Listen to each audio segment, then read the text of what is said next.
ഒരു തവണയ്ക്ക് നമുക്ക് തെറ്റുപറ്റും, 2 തവണയും പറ്റാൻ നിൽക്കുക. പക്ഷേ കഴിഞ്ഞ ഈ 10 വർഷത്തിനിടെ ഈ 1-2 എക്സാമുകളല്ല, ഇപ്പോൾ സെൻട്രൽ യൂണിവേഴ്സിറ്റി നടന്ന ടെസ്റ്റ് ഉണ്ടായിട്ടുണ്ട്. ഇപ്പോൾ 24 ഇപ്പോൾ ഇത്തവണ എന്ത് ചെയ്തു, റീടെസ്റ്റ് ഇത് ചെയ്തു. പക്ഷേ കഴിഞ്ഞ തവണ സംഭവിച്ചപ്പോൾ അതിന് സർക്കാർ തയ്യാറായിട്ടുണ്ടായിരുന്നില്ല. അയാളുടെ കുടുംബത്തിൽ നിന്ന് 2025 5 ആളുകൾ എൻട്രൻസ് എഴുതി അവർക്ക് മെഡിക്കൽ സീറ്റ് കിട്ടിയെന്നാണ്. ഈ 5-ൽ 2 കുട്ടികൾ ശരാശരി അവരുടെ +2-ൽ ശരാശരി നിലവാരത്തിന് താഴെ മാർക്ക് വാങ്ങിയവരാണ്. എന്ന് പറഞ്ഞാൽ അതിൻ്റെ വാല് പിടിച്ചു പോയാൽ 2025-ലും നീറ്റ് പരീക്ഷയിൽ ക്രമക്കേട് നടന്നിട്ടുണ്ട് എന്നതിലേക്കാണ് എത്തിച്ചേരുക. കഴിഞ്ഞ മെയ് 3-ന് നടത്തിയ നീറ്റ് എക്സാം കഴിഞ്ഞ ദിവസം ക്യാൻസൽ ചെയ്യുകയുണ്ടായി. ഏകദേശം 23 ലക്ഷത്തോളം വിദ്യാർത്ഥികൾ എഴുതിയ പരീക്ഷ. മാത്രമല്ല നമുക്കത് ചിന്തിക്കുമ്പോൾ നമുക്കറിയാം, ഇത്രയധികം വിദ്യാർത്ഥികൾ, അത് ഇന്ത്യയിൽ തന്നെ വളരെ പ്രധാനപ്പെട്ട ഒരു എക്സാം, അത് വളരെ നിസ്സാരമായിട്ടാണ് സർക്കാർ കാണുന്നത് എന്നാണ് തുടർച്ചയായി വരുന്ന ഈ പരീക്ഷാ ഫെയിലിയറുകൾ കാണുമ്പോൾ നമുക്ക് മനസ്സിലാകുന്നത്. അപ്പം ഈ പരീക്ഷകൾ ക്യാൻസൽ ചെയ്യുന്നത്, ക്വസ്റ്റ്യൻ പേപ്പർ ചോർന്നു പോകുന്നത് കഴിഞ്ഞ കുറച്ച് വർഷങ്ങളായിട്ട് നിത്യസംഭവമായിക്കൊണ്ടിരിക്കുകയാണ്. എന്താണ് നമുക്കതിൽ പറയാനുള്ളത്? അല്ല, നമ്മൾ ഈ എൻട്രൻസ് എക്സാമുകൾ അല്ലെങ്കിൽ ഇത്തരത്തിലുള്ള ഈ ടെസ്റ്റുകൾ ഇതൊക്കെ ഇന്ത്യയിൽ തുടങ്ങിയിട്ട് ഒരുപാട് വർഷങ്ങളായിട്ടുണ്ട്. പക്ഷേ 2014-ലാണ് ഈ നാഷണൽ ടെസ്റ്റിംഗ് ഏജൻസി എന്ന് പറയുന്നത് രൂപീകരിക്കുന്നത്. 18 തൊട്ട് അത് ഇത്തരത്തിലുള്ള ടെസ്റ്റുകളൊക്കെ കണ്ടക്ട് ചെയ്യുകയും ചെയ്യുന്നുണ്ട്. അത് മിനിസ്ട്രി ഓഫ് എഡ്യൂക്കേഷൻ്റെ അണ്ടറിലാണ് ഇതുള്ളത്. അപ്പോൾ ശരിക്കും പറഞ്ഞാൽ ഈ എൻട്രൻസ് എക്സാമുകൾ കണ്ടക്ട് ചെയ്യാൻ വേണ്ടി മാത്രമാണ് NTA ശരിക്കും പറഞ്ഞാൽ രൂപീകരിക്കപ്പെട്ടത്. എന്നാൽ പിന്നെ നമ്മളൊന്ന് വായിച്ചു നോക്കി നമുക്കറിയാം, അതിനകത്താണ് CUT, അതായത് സെൻട്രൽ യൂണിവേഴ്സിറ്റിയുടെ ടെസ്റ്റുകൾ നടക്കുന്നത്. UGC നീറ്റ് അതിൻ്റെ കീഴിലാണ് നടക്കുന്നത്. JEE മെയിൻ നടക്കുന്നത് അതിൻ്റെ കീഴിലാണ്. അതുപോലെ CSIR നടക്കുന്നത് അതിൻ്റെ കീഴിലാണ്. JRF നടക്കുന്നത് അതിൻ്റെ കീഴിലാണ്. അതുപോലെ ഓൺലൈൻ ഒരുപാട് സർട്ടിഫിക്കേഷൻ ഇതിലുണ്ട്, അത് നടക്കുന്നത്. സ്വയം നടക്കുന്നത് അതിൻ്റെ കീഴിലാണ്. ഇനി ഇതുപോലെ തന്നെ എന്താ വെച്ചാൽ ഈ കോമൺ മാനേജ്മെൻറ്റ് അഡ്മിനിസ്ട്രേഷൻസിൻ്റെ CMAT എന്ന് പറയുന്ന, CMAT എന്ന് പറയുന്ന ഇത് നടക്കുന്നത് അതിൻ്റെ അണ്ടറിലാണ്. പിന്നെ JIP MAT എന്ന് പറയുന്നത്, അതായത് IIM പോലുള്ളതിലേക്കുള്ള എക്സാംസ് നടക്കുന്നത്. പിന്നെ national common entrance test ITP എന്ന് വെച്ചാൽ നമ്മളിപ്പോൾ പുതിയ BEd ഉണ്ടല്ലോ, അതിന് വേണ്ട ITEP, അതിന് വേണ്ട ടെസ്റ്റ് നടക്കുന്നത്. പിന്നെ നാഷണൽ ടീച്ചേഴ്സ് എലിജിബിലിറ്റി ടെസ്റ്റ് ഉണ്ട്, അത് നടക്കുന്നത്. അതുപോലെ നമ്മുടെ ഈ ഫാഷൻ ഡിസൈനിങ് അങ്ങനത്തെ മറ്റേ നിഫ്റ്റിൻ്റെ എക്സാംസ് നടക്കുന്നത്. അങ്ങനെ NCHM-ൻ്റെ, അഗ്രികൾച്ചറൽ റിസർച്ച്, ICAR-ൻ്റെ, പിന്നെ ആയുഷിൻ്റെ. അപ്പോൾ ഇങ്ങനെ ഇത് തുടങ്ങി ഒരു 5-6 വർഷമാകുമ്പോഴേക്ക് ഇതിൻ്റെ അണ്ടറിലേക്ക് ഒരു താങ്ങാൻ പറ്റാത്ത അത്രയും വ്യത്യസ്തമായിട്ടുള്ള ടെസ്റ്റുകൾ ഇപ്പം ചെയ്യുന്നുണ്ട്. എന്നാൽ ഇവിടെ ഒന്നാമത്തൊരു ചോദ്യം എന്താ വെച്ചാൽ, ഇതിൻ്റെ ബോഡിയാകട്ടെ സുതാര്യമല്ല. ഞാൻ പറയുന്നൊരിതല്ല, ഇതിനെക്കുറിച്ച് പറഞ്ഞു. അതിനകത്ത് ഒഫീഷ്യൽസ്, അതിൻ്റെ സ്ട്രക്ചർ, അത് ഈ ക്വസ്റ്റ്യൻ പേപ്പർ എങ്ങനെയാണത് ഉണ്ടാക്കുന്നത്, ഇത്തരം പല കാര്യങ്ങളിലും നേരത്തെ തന്നെ ദുരൂഹം എന്ന വാക്യം ഉപയോഗിക്കുന്നില്ല, പക്ഷെ സുതാര്യതയില്ല, അല്ലെങ്കിൽ അതിൽ വ്യക്തത കുറവുണ്ട് എന്നുള്ളത് നേരത്തെ തന്നെ ആരോപണ വിധേയമായിട്ടുള്ള കാര്യങ്ങളാണ്. അപ്പോൾ ഇവിടെ ഇപ്പോൾ നോക്കുക, ഇപ്പോൾ ഈ ധർമ്മേന്ദ്ര പ്രധാൻ ഇദ്ദേഹം ഇപ്പോൾ ഈ ഇതുണ്ടായ സമയത്ത് അദ്ദേഹം പറഞ്ഞ 2 കാര്യങ്ങൾ ശ്രദ്ധിച്ചാൽ സർക്കാരിന് ഇത്തരം കാര്യങ്ങളുടെ സമീപനം നമുക്ക് മനസ്സിലാവും. ഒന്നെന്താ വെച്ചാൽ അദ്ദേഹം പറഞ്ഞത്, ഇപ്പോൾ ഈ മുഴുവൻ പ്രശ്നങ്ങളുടെയും കാരണം OMR ഷീറ്റാണെന്നാണ്. അതിന് പകരം അതുകൊണ്ട് തന്നെ എന്താണ്, കമ്പ്യൂട്ടർ ബേസ്ഡ് ടെസ്റ്റിലേക്ക് പോവുകയാണെന്ന്.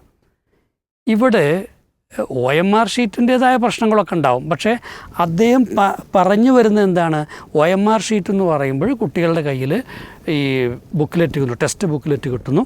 അത് വെച്ചിട്ട് അവരെന്ത് ചെയ്യും, നേരത്തെ പ്രിൻ്റ് ചെയ്തതുണ്ട്, അപ്പോൾ ആ പ്രിൻറ്റിങ് നടക്കുന്നതുകൊണ്ടാണ് എന്ന് പറയായിരിക്കാം അദ്ദേഹം ഉദ്ദേശിച്ചത്.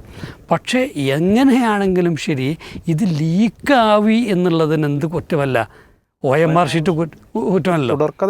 അതെ. അപ്പോൾ അവിടെ എന്താ വെച്ചാൽ ഇതിനെ സമർത്ഥമായിട്ട് അട്ടിമറിക്കാൻ ശ്രമിക്കുന്നതാണ്. 2, ഇപ്പോൾ പറഞ്ഞത് കമ്പ്യൂട്ടർ ബേസിലേക്ക് പോകുമെന്നുള്ളതാണ്. യഥാർത്ഥത്തിൽ 2024 ലീക്ക് ഉണ്ടായ സമയത്ത് പിന്നെ അന്ന് നമ്മുടെ ISROയുടെ ചെയർമാനാ റിട്ടയർ ചെയ്ത രാധാകൃഷ്ണൻ സാറ് അദ്ദേഹത്തെ കമ്മീഷനെ നിശ്ചയിച്ചിരുന്നു. അദ്ദേഹം റെക്കമെൻഡേഷൻസ് കൊടുത്തു.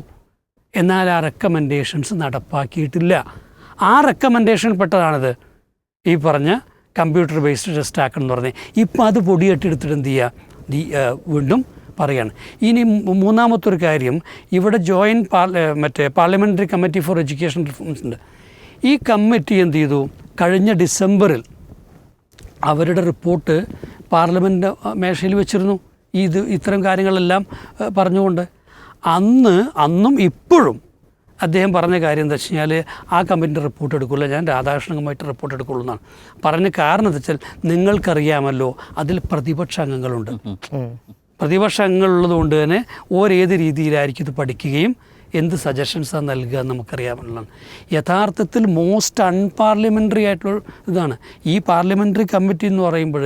പാർലമെൻറ്റ് കോൺസ്റ്റിറ്റ്യൂട്ട് ചെയ്യുന്നതും അത് ഒരു സർക്കാരിനെ സഹായിക്കാൻ വേണ്ടിയുള്ള ഒന്നാണ്, അല്ലെങ്കിൽ സർക്കാരിനെ വിലയിരുത്താനും സർക്കാരിന് നിർദ്ദേശങ്ങൾ നൽകാനുള്ള. അത് എഡ്യൂക്കേഷൻ്റെ കാര്യത്തിൽ മാത്രമല്ലോ, മറ്റു പല കാര്യങ്ങളിലുള്ള ഹെൽത്ത് എല്ലാത്തിലും ഉണ്ട്, ഫിനാൻസിൽ എല്ലാത്തിനും കമ്മിറ്റികളുണ്ട്. അപ്പോൾ ഇങ്ങനത്തെ ഒരു കമ്മിറ്റിയുടെ നിർദ്ദേശങ്ങളെ പരിഗണിക്കുകയേ ചെയ്യില്ല എന്ന് പറയുന്നതോടെ എന്തിനവൻ അങ്ങനത്തെ കമ്മിറ്റികൾ ആവശ്യമില്ലല്ലോ. അപ്പോൾ ചുരുക്കി പറഞ്ഞു കഴിഞ്ഞാൽ സർക്കാരിൻ്റേത് ഇതിനെ ഗുണപരമായി നവീകരിക്കണമെന്ന താല്പര്യത്തോടെ ഉള്ള ഒരു സമീപനമല്ല എന്നുള്ളതാണ് ഇത് നിരന്തരമായി ആവർത്തിക്കപ്പെടാനുള്ള ഒന്നാമത്തെ കാരണം എന്ന് പറയുന്നത്. അപ്പോൾ നമുക്കറിയാത് ഇതിലെന്താ വെച്ചാൽ കുട്ടികൾ 22.7 ലക്ഷം കുട്ടികളാണത് എഴുതിയത്. അവരുടെ ഒരു സഹനം നമ്മൾ നേരത്തെയും പറഞ്ഞിട്ടുള്ളതാണ്. അത്രയും അതിൻ്റെ ഇരട്ടി രക്ഷിതാക്കളെടുക്കുന്ന എഫർട്ട്, ഫിനാൻഷ്യലായിട്ട് അവരുണ്ടായിരുന്ന നഷ്ടം എന്ന് പറയുന്നത്, അവരുടെ ജീവിതത്തിൽ വിലപ്പെട്ട ഒരു വർഷം അല്ലെങ്കിൽ 2 വർഷമൊക്കെ അങ്ങോട്ട് സാക്രിഫൈസ് ചെയ്തിട്ടാണ് കുട്ടികൾ ഇതിനു വേണ്ടി നീന്തുന്നത്. എന്തായാലും ഇത് വലിയ സൈക്കോളജിക്കലായിട്ടുള്ള ഇമ്പാക്റ്റ് ഉണ്ടാക്കുന്നുണ്ടെന്നാണ് സൈക്കോളജിസ്റ്റ് പറയുന്നത്. വെച്ചാൽ ഒരു ട്രസ്റ്റ് ഡെഫിസിറ്റ് ഉണ്ടായാൽ, ഇപ്പോൾ സർക്കാരിൻ്റെ കീഴിലാണെങ്കിലും ശരി, ഒരു സംവിധാനത്തോടാണെങ്കിലും ട്രസ്റ്റ് ഡെഫിസിറ്റ് ഉണ്ടായിക്കഴിഞ്ഞാൽ അത് തിരിച്ചു കൊണ്ടുവരാൻ ഒരുപാട് ബുദ്ധിമുട്ട് ഉണ്ടാകും. അപ്പോൾ ഇവിടെ ശരിക്കും സംഭവിച്ചത് ആ ട്രസ്റ്റ് ഡെഫിസിറ്റ് ഉണ്ടായെന്നുള്ള, ഒരു തവണയ്ക്ക് നമുക്ക് തെറ്റുപറ്റും, 2 തവണയും പറ്റാൻ നിൽക്കുക. പക്ഷേ കഴിഞ്ഞ ഈ 10 വർഷത്തിനിടെ ഈ 1-2 എക്സാമുകളല്ല, ഇപ്പോൾ സെൻട്രൽ യൂണിവേഴ്സിറ്റി എന്നാണ് ടെസ്റ്റ് ഉണ്ടായിട്ടുണ്ട്. 24 ഇപ്പോൾ ഇത്തവണ എന്ത് ചെയ്തു, റീടെസ്റ്റ് ഇത് ചെയ്തു. പക്ഷേ കഴിഞ്ഞ തവണ സംഭവിച്ചപ്പോൾ അതിന് സർക്കാർ തയ്യാറായിട്ടുണ്ടായിരുന്നില്ല. അപ്പോൾ ഫലത്തിൽ പറഞ്ഞു കഴിഞ്ഞാൽ ഇത്തരത്തിലുള്ള ഈ ഒരുപാട് തവണ ഇത് ആവർത്തിക്കപ്പെട്ടിട്ടും ഇതിൻ്റെ ഒരു സുതാര്യതയെ ഉറപ്പുവരുത്താൻ വേണ്ട കാര്യങ്ങൾ, ഈ ബോഡിയുടെ തന്നെ ഒരു സുതാര്യത. ഇനി ആലോചിച്ച് നോക്കുക, 24 ഈ ആരോപണം ഉണ്ടായി. അപ്പോൾ അന്നത്തെ അതിൻ്റെ ഈ ചെയർമാൻ ഉണ്ടായിരുന്നു, അതിൻ്റെ പേരെന്താണ്, ചെയർമാൻ അതിൻ്റെ ഡയറക്ടർ IAS-കാരനാണ്. അദ്ദേഹം ചെയ്തെന്ന് വെച്ചാൽ അദ്ദേഹത്തെ പിരിച്ചുവിട്ടു. അപ്പോൾ സ്വാഭാവികമായിട്ട് അദ്ദേഹത്തെ പിരിച്ചുവിട്ടാൽ പിന്നെ അടുത്ത എന്താണ്, അദ്ദേഹത്തേക്കാൾ പ്രാപ്തനായ കൂടുതൽ കഴിവുള്ള ഒരാളെ പെട്ടെന്ന് തന്നെ എന്ത് ചെയ്യണം, അവിടെ നിയമിക്കൽ വേണ്ടേ. 1 വർഷം ആ പോസ്റ്റ് വെറുതെ കിടന്ന്. എൻ്റെ ഓർമ്മ ശരിയാണെങ്കിൽ ഈ കഴിഞ്ഞ മാർച്ചിലോ മറ്റുമാണ് പുതിയതായിട്ട് പിന്നെ ഒരു ഉദ്യോഗസ്ഥനെ നിയമിച്ചിട്ടുള്ളത്. അപ്പോൾ ഇതിൻ്റെ അപ്പർ മോസ്റ്റ് ബോഡിയിൽ ഇതിനെ നിയന്ത്രിക്കാൻ വേണ്ട, അല്ലെങ്കിൽ അതിന് കൃത്യമായിട്ട് മാനദണ്ഡങ്ങൾ അനുസരിച്ചുകൊണ്ട് മുന്നോട്ട് കൊണ്ടുപോകാൻ വേണ്ട ഒരു ഉദ്യോഗസ്ഥൻ പോലും ഇല്ലായിരുന്നു എന്നുള്ളതാണ് ഒരു വർഷത്തിലധികമായിട്ട്. അപ്പോൾ ഇത്രമാത്രം നിരുത്തരവാദപരമായിട്ടാണ് ഈ സാധനം കൊണ്ടുവരുന്നത്. ഇതിൻ്റെ എന്ന് വെച്ചാൽ ഇതിൻ്റെ സ്റ്റാഫിനെ കുറിച്ച്, ഇതിൻ്റെ ഫിനാൻസിനെ കുറിച്ച്, അതുപോലെ തന്നെ ഈ വെൻഡേഴ്സുമായിട്ടത് ആരൊക്കെയാണോ അതിനകത്ത്, പിന്നെ ഈ ഉദ്യോഗാർത്ഥികൾ മറ്റൊക്കെ ഉണ്ടാവുമല്ലോ, അവരുമായിട്ടുള്ള റിലേഷൻഷിപ്പിനെ കുറിച്ച്, ഈ നേരത്തെ പറഞ്ഞ പേപ്പർ സെറ്റിങ്ങിൻ്റെ പ്രോസസ്സ്, ഇതിനെക്കുറിച്ചൊക്കെ പല ചോദ്യങ്ങളും ഉയർന്നിട്ടുണ്ട്. അതൊക്കെ നമ്മൾ ഇപ്പോൾ പ്രധാനമന്ത്രിൻ്റെ ഫണ്ടിനെ കുറിച്ച് ഇതും ചോദിക്കാൻ പാടില്ല എന്ന് പറയുന്ന പോലെ തന്നെ ചോദ്യം ചോദിക്കാനും പാടില്ല, ചോദിച്ചാൽ ഉത്തരം ചെയ്യില്ല, കിട്ടുകയും ചെയ്യുന്നില്ല എന്നുള്ളതാണ്. അപ്പോൾ ഇവിടെ ഇത് ഒരൊറ്റപ്പെട്ടതല്ല എന്നുള്ളത് കൊണ്ട് തന്നെ ഇതിൻ്റെ ഉദ്യോഗസ്ഥ ഘടന വളരെ പ്രധാനമായിട്ടും പഠിക്കപ്പെടേണ്ടതുണ്ട്. ഇനി ആലോചിച്ച് നോക്കൂ, ഇവിടെ ഇത്രയും ഈ സംവിധാനം ഫെയിലിയർ ആവുകയാണെങ്കിൽ ഈ രാജ്യത്ത് നടക്കുന്ന മറ്റ് ധാരാളം എക്സാമുകളുടെ കുറിച്ചും സംശയങ്ങൾക്കിട വരില്ലേ. UPSC കുറിച്ച് വരില്ലേ, അല്ലെങ്കിൽ നാഷണൽ ഡിഫൻസ് അക്കാഡമിയെക്കുറിച്ച് വരില്ലേ, അല്ലെങ്കിൽ ആ രീതിയിൽ ഇവിടെയുള്ള ധാരാളം ആളുകൾ ആശ്രയിക്കുന്ന പല രീതിയിലുള്ള എക്സാമുകളുണ്ട്. ഇതിൻ്റെയൊക്കെ ഒരാധികാരികത ചോദ്യം ചെയ്യപ്പെടാനാണ് പോകുന്നത്. അപ്പോൾ ഇവിടെ ഈ നേരത്തെ തന്നെ വെച്ചാൽ ഇതിൻ്റെ ഈ സൈബർ സെക്യൂരിറ്റി അത്തരം കാര്യങ്ങളൊക്കെ ഉറപ്പുവരുത്താൻ വേണ്ട ഒരുപാട് നിർദ്ദേശങ്ങളുണ്ട്. പക്ഷേ സർക്കാർ എന്താണ് അപ്പോഴും ചെയ്തതെന്ന് വെച്ചാൽ ഈ ട്രാൻസ്പോർട്ടേഷൻ്റെ ലൊജിസ്റ്റിക്സ് അതെന്ത് ചെയ്യുക, കൃത്യമായിട്ട് മറ്റേ പോലീസിൻ്റെ അകമ്പടിയോടെ എന്ത് ചെയ്യുക പോയാൽ മതി. അതുപോലെ ഈ സെൻട്രൽ ലെവലിലുള്ള ഹാൻഡ്ലിങ് അതും പ്രശ്നമാണ്. ഇത് കംപ്ലീറ്റ് ആയിട്ട് പോകുന്നത് എങ്ങോട്ടാണ്, ഒറ്റ സെൻറ്ററിലേക്കാണ്. അപ്പോൾ ഇതെല്ലാം തന്നെ പരിഹരിക്കാൻ വേണ്ട ഒരു സുതാര്യമായൊരവസ്ഥയാണ് ഇവിടെ ഇല്ലാതെ പോയത് എന്നുള്ളതാണ്.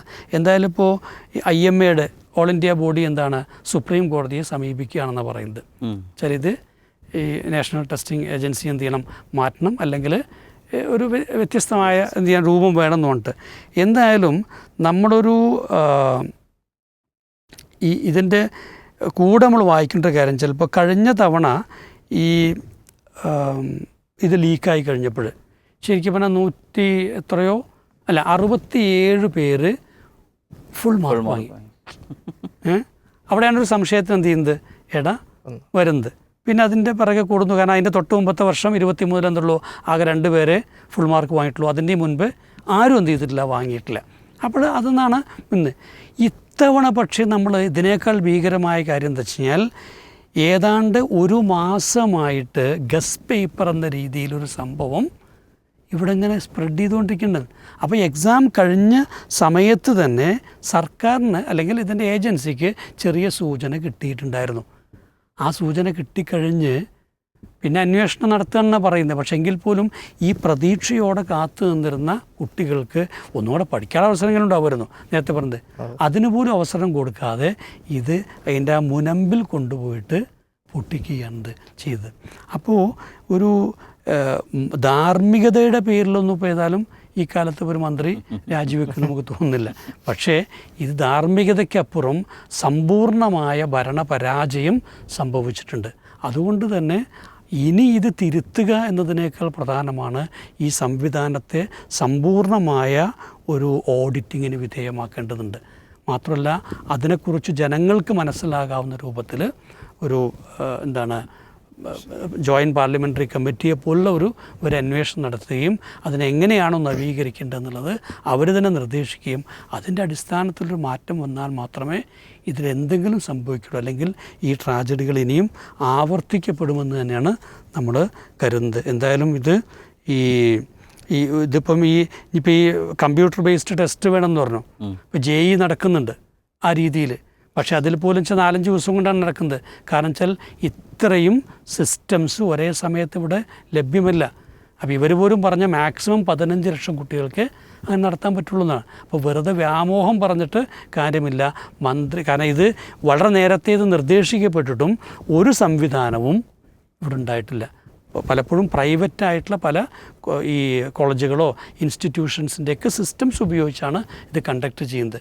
അതിനകത്തുള്ള ലൂപ്പ് ഹോൾസും വളരെ പ്രധാനമാണ്. അതുകൊണ്ട് തന്നെ ഇത് ഇനിയും ഇതിൻ്റെ പ്രശ്നങ്ങൾ പരിഹരിക്കപ്പെടണമെന്നുണ്ടെങ്കിൽ സർക്കാർ ഈ ഒരു തുറന്ന സമീപനത്തിലേക്ക് വന്നേ മതിയാകും.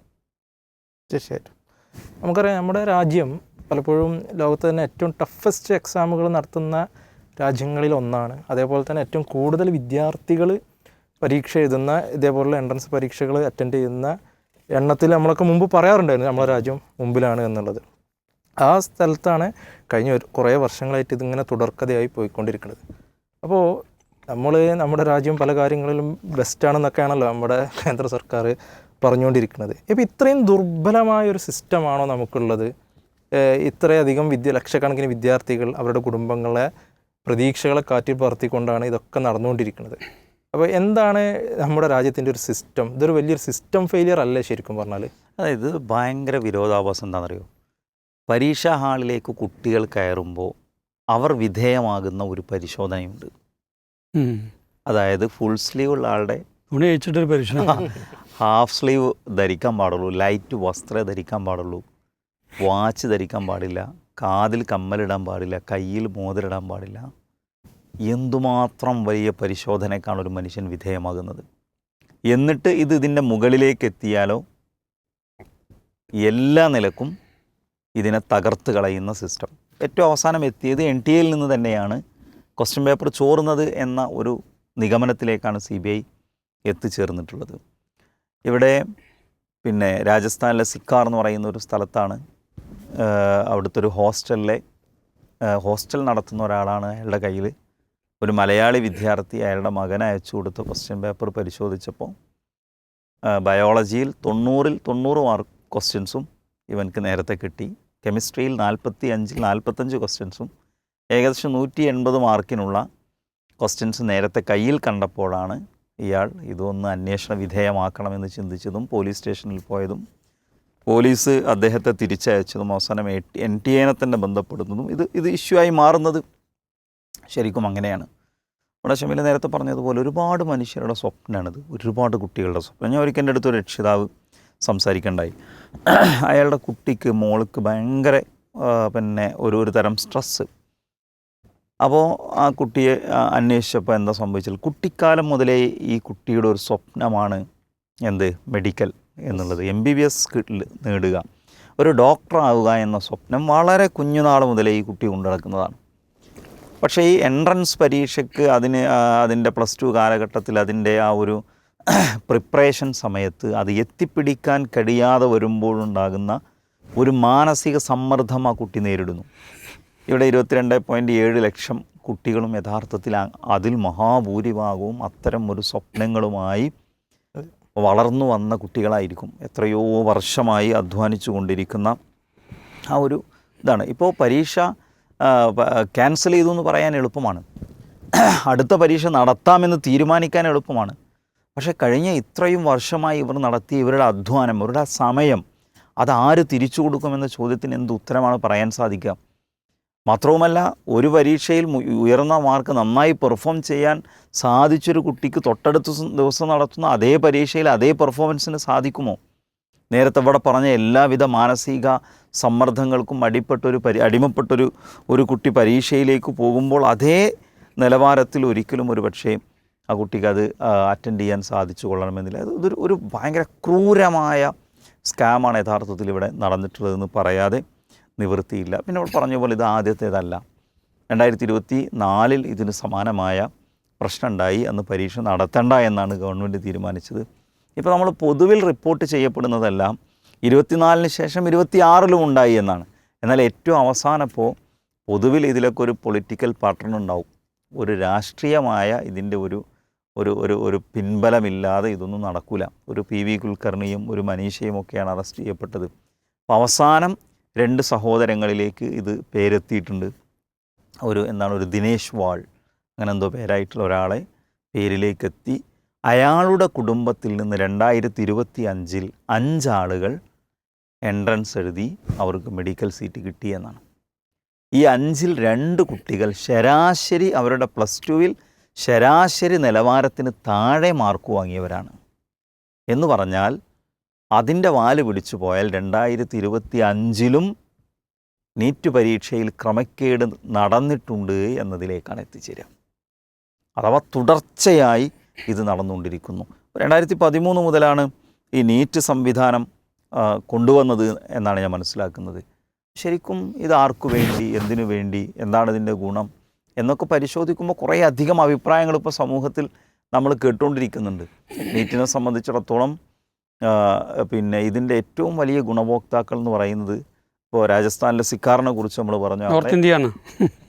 ഈ സിക്കാറിൽ മാത്രം 100 കണക്കിന് പരീക്ഷാ പരിശീലന കേന്ദ്രങ്ങളുണ്ടെന്ന് പറയാം. നമ്മളിപ്പോൾ കൊല്ലത്ത് പോയാലാണ് ഒരുപക്ഷെ ഞാൻ കണ്ടതിൽ ഏറ്റവും കൂടുതൽ ബാങ്കിങ് പരിശീലന PSCയും അതെ അല്ലേ, PSCയും പ്രത്യേകിച്ച് ബാങ്കിങ്ങും.